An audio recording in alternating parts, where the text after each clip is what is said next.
Hey, sawubona. Welcome to Podcast Radio and Stuff. I trust that you are having a good time. I'm also having a good time. Kulo nyaka nje sewuqalile unyaka bafethu. Hey, siya January nje one way. Kunzima kakhulu njengoba ku January. It's the longest month of the year. Eish, ayikho inyanga ende njengo January. Yabona nje abanye bethu anyways, what can we do? Thank you so much for taking time to watch the week that was. Lapho siwesibheka khona isonto edlulile. Alikho ke isonto elinganazo indaba zalo. Naleli neindaba zalo. That is why I have something to say about indaba ezenzeke eSouth Africa and in the world. And in fact, angikwazi ngisho ukuyikhuluma zonke. I just pick lezo ezinginterestile.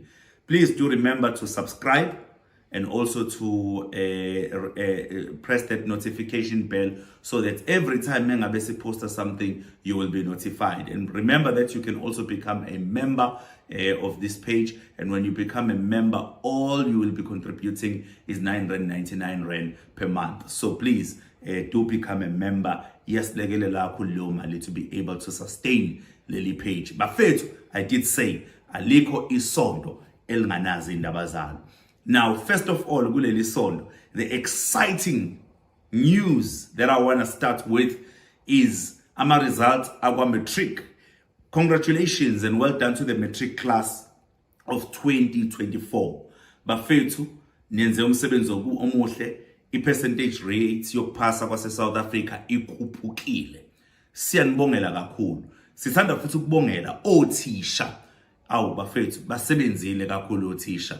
You know, there's nothing engihambilisha njengokubona othisha bekwazi ukuthi babhekane nazo zonke izimo ababhekene nazo ezikoleni but still able to conquer. If you have never been to some schools in South Africa, you don't know ukuthi kunezikole South Africa ezibhekene nobunzima obungakanani. Do you know ukuthi eSouth Africa in this day and age kusanezikole ezinganawo amawindi? Uthola ukuthi uthisha ufundisa ngewinter. Kumakhaza kungena umoya obandayo but fanele ahlale kulelo class usuku lonke. Kusanezikole ekungafikeki kuzona ngemoto mangabe kunetha imvula. Uthisha kumele ashiye imoto le kude awalk afike esikoleni, but othisha they still conquer. So I want to say othisha sibathulela isiqhoko kakhulu ngaloku abakwenzile ukuthi si-achieve ama results amahle kanje. After all, sonke sadlula kuthisha including myself. Congratulations on achieving 87.3%. Congratulations to my home province, KZN. Ezika MEC uSipho Hlomuka. Siyabonga kakhulu bafethu ukuthi bakwazile uku-achieve KZN ikwazile ukuphuma number 2 in the country achieve 89.5%. Congratulations to the Free State Province ekuyona ethathe number 1 yathola 91%. Number 3 uthathwe eGauteng ngo-88.4%. So those were the top 3 performing provinces. Now indaba yama results aga matric ihlezi susi debate. You know, abanye bathi awekho lama results eswanikezwayo, abanye bayawajabulela, abanye bathi kuyafana, izingane ziphasile kodwa sithathwe ama-university agcwele and so on. Bafethu, I have a comment to make about ama results aka matric. Mina ngicela kwi-Department of Education yethu from national to the provinces. The most important thing mina engiyifisayo ukuthi let us produce quality matriculants. That is what I'm asking for. Quality matriculants. So matriculants who are able to go out in the real world and prove ukuthi they are matriculants. We understand? Kusho ukuthi matriculants who are literate in writing, can easily write, and also matriculants who understand simple numbers. Bayakwazi ukubala. We understand? Those are some of the basic things that we need in life. And also matriculants who are tech savvy, you know. It is very important for our children to be tech savvy. I see sometimes ingane ifunda kwezinye izikole, ingane efunda grade 1, ingane tech savvy, ikwazi ukudlala nge-laptop nje kalula. But you find sometimes umuntu ophuma kwa matric engekho tech savvy. It is important that we begin to think about a curriculum that is preparing umuntu for the real world. So that is what I mean by quality matric. It's important to celebrate the numbers that are going up, but it is also important to check, are these people ready for the real world? Bane confidence engakanani le bantu, you know, because those are some of the things that are important. You know, sometimes we look at abantwana abafunde kwezinye izikole ezithile, you look at the confidence aba-matriculate abenayo. Uma uthi uyabheka kwezinye indawo ubone ukuthi abantwana banayo le confidence edingakalayo. So what is most important is quality. That is what the real world needs. It needs quality.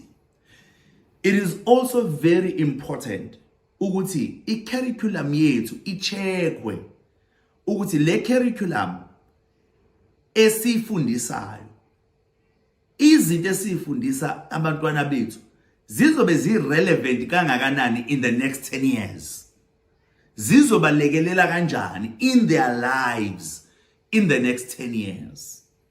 Are we teaching them something that is going to be of good use to them in the next 10 years?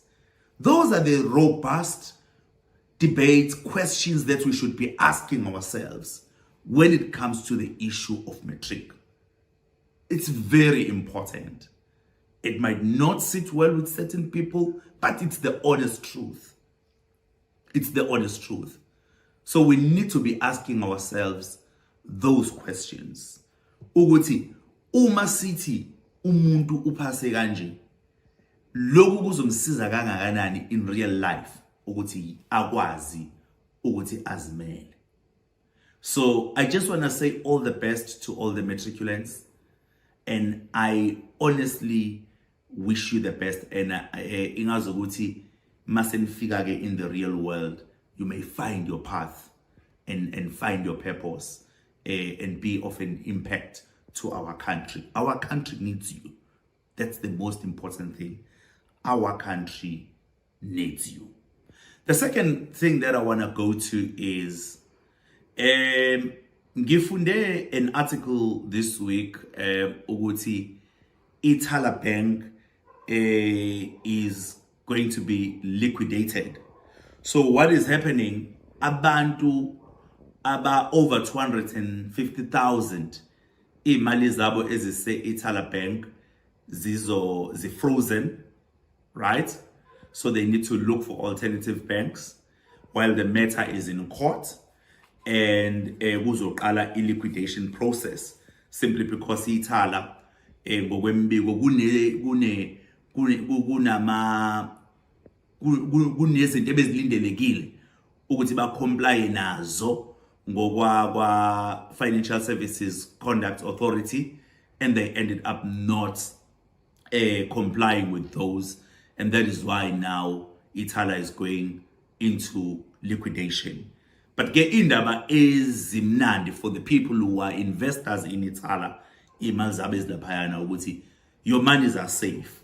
So njengoba imali zizoba frozen, so into ezokwenzeka imali izogadwa i-court until the process is done, and then ngeke kuzobe sekuba nendlela ukuthi izimali zibuyele emuva kuma investors. I must say these are sad news to hear, especially because iThala Bank, ngokulazi kwami, I've never banked with iThala, I've never had any account with iThala, but iThala Bank has been, you know, a bank lekelela kakhulu osomabhizinisi abamnyama eNingizimu Afrika ukuthi baqhubekele phambili so that they prosper. So lezi indaba lezi esizizwayo bafethu cha azimnandi enhlobo. but we will follow ukuthi kwenzakalani when it comes to this process, and we will watch the process as it unfolds, and we are hoping ukuthi something positive will happen, especially into ezokwazi ukuthi ilekelele osomabhizinisi laba bakade besizwa eThala Bank. So that is iThala. Then esithathu engifuna ukungena kuyona bafethu nginembuzo senginokudideka mina. Ngididwa ileli gama elithi GNU, Government of National Unity. Lingididile nje lingiqedile. Lingidide njengoba kade kuphuma ama results aka matric. Uminister wakwa education uqhamuka kwi Democratic Alliance umemezeleke ama results as we know. Mengabe sukuma eyomemezela ama results owamemezela ama results, but iphathi yakhe ikhuluma in public platforms into eshayisanayo nento ekhulunywe umuntu oyilida kubona while ememezela ama results. So umemezele ukuthi ama results esiwa-achievile as South Africa ka matric ku 87 it's 87.3%. But now EDA yona it's the actual results that were achieved is 53.6% isho njalo yona. So iyayiphikisa lento ekhulunywe uminister uminister futhi oyilunga la EDA. Now my understanding is that because of GNU, EDA is part of government, and my understanding is that EDA is no longer the official opposition party. That is my understanding. So manje ngiyazibuza ukuthi kwenzakalani ngabe EDA iphikisana nohulumeni futhi yini engxenye yayo, because phela lama results amenyezelwayo they are also part of it.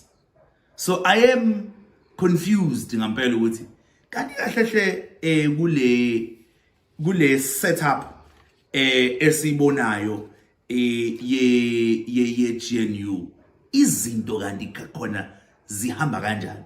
I am confused, but if somebody understands, please man, teach me, educate me, make me understand. Bafethu silibele sibabaza ke nje kulonyaka sengidlulela kokunye ngolesihlanu izolo sithole indaba zokuthi obena less than 2 months appointed or noma ebenyezelwe njengo Treasurer General TG we MK Party usesulile esikhundeni sakhe less than 2 months. I remember wamenyezelwa in the month of November kulungiselela ukuthi kuyiwe kwi anniversary ngo December, njengoba less than 2 months ese memezele ukuthi uya resign. So this is udokotela Thanthi Mthanthi. So umemezele ukuthi he is resigning, and he submitted the letter in the office of the president of the MK Party, uMnumzana Jacob Zuma. And ngibonile even iletter esuke office lika president we MK issue ukuthi no bayitholile resignation ka TGs, ngizothi former TG njengamanje futhi bayimukela bambonga ngawonke umsebenzi awenzile. So kwi MK impela isikhulu namositholile ngazo ukuthi kumele sibambisisa ngoba impela ngathi zibancane insuku singakuwena impela vele kube noshintsho nje yabo isho ukuthi nje vele hayi kube noshintsho. So izinto ezenzakalayo lapha na kwi MK silibele sibabazile siyazi ukuthi futhi siye sathi siqala lo nyaka kwaba nomoya ovunguza kwavela igama lika Fred Chivambu yabona labaningi sagcina singazi ukuthi kuzokwenzakalani, kodwa namanje akakenzeki lutho ke lapho. Kanti futhi siyakhumbula ukuthi iyayithe iMK Party ngonyaka odlule kulonyaka lo i-State of the Province Address siyothulwa omunye upremier. nasi siseduze asazi noma lokho kuzokwenzeka yini. Ezombusazwe nje ngiyayilandela phela ngoba siphila ezweni kumele sazi ukuthi kwenzakalani ezweni sakhile. Bafethu nonke njengoba nibukela le podcast ngiyanithanda nje kakhulu. Akekho nje online ngamthandi bafethu. Yabo. So angifuni kuze kube ngazi ukuthi mhlambe kunamagama angazwakali kahle ngiwashoyo. Everybody who subscribe siyamthanda nongasubscribe siyamthanda ufika abukele kuphela, but siyathanda ukuthi usubscribe and we encourage you to subscribe. And nalo member okhokha i-subscription yokuba i-member lo khokha i-membership fee, not i-subscription membership fee, siyamthanda. So but please continue to share the podcast. Hey bafethu kumele uyicacise lezi zinto. Umphathi walaphana eMlazi Max Lifestyle ungene ekukhulumeni kabi bekhuluma kwenye podcast kube namagama washilo abalandeli bakwa Max Lifestyle abawathandanga abafethu awehlanga kahle, afake igama elithi target market. Ilona gama engilibambile lebo target market, kuthiwa sekunanengoma ke ethi target market. Iwona amagama angazi ukuthi ke amfake enkingeni. Mengabe ichaza ke umphathi iBuddha ithi nokushelela ulimi kwaziseke phela isilungu lesi kwaphuma amagama ngendlela abenga intendile ukuthi aphume ngawo. Mengabe ibe ukukhuluma kanjalo ukwaba ne-interview ku Khosi FM bekhuluma no King Sfiso lapha ku Donkey 12-3 yilapho khona ke athe ukuyibeka khona indaba yakhe, yabo, ukuthi no ngazi ukuthi kwashelela ulimi kule interview ayenza. But abantu basagana unwabu. Benginganazi ukuthi ngidinwa kangaka. Abantu bayakwazi ukumdinelwa. Bamdinelwa abantu Bramex. Hayi bafethu ngixoleleni bafethu. Sexolisile ubhuti. Sexolisile ubhuti. Sexolisile ubhuti, asimsupporteni. Siyalithanda ibhizinisi. Siyafika kaMax. Sihlale la phansi thina laba ba-afforda abanyuke baye phezulu lapha la kungenwa khona ngemali. But siyafika kaMax bafethu. But ngixoleleni uyasho ubhuti bengaqondile bafethu. Hawu bafethu ngikhumbula ingoma ethi besingazi benza iphutha. Yabo into ethi ayibe kanjalo. So ngithi mina nje asimxoleleni. Le podcast radio and stuff igama lami nguNtokozo Chapha. Thank you so much for taking time to watch. Thank you so much for subscribing. You know I love you for subscribing. So thank you for subscribing. Thank you for clicking on that bell, your notification. Thank you for sharing this page. And thank you for commenting. We love you and we value you. Kusasa ekuseni ngesonto njalo sihlezi sikhipha i-episode. Check out our episode esizoyikhipha kusasa. We've got a twist ngoba senza izinto ngendlela ehlukile kulonyaka. So indlela esizokwenza ngayo kusasa indlela esingakazi senze ngayo. Just wait and see ukuthi sikuphatheleni kusasa ekuseni kwi-PRS. I love you.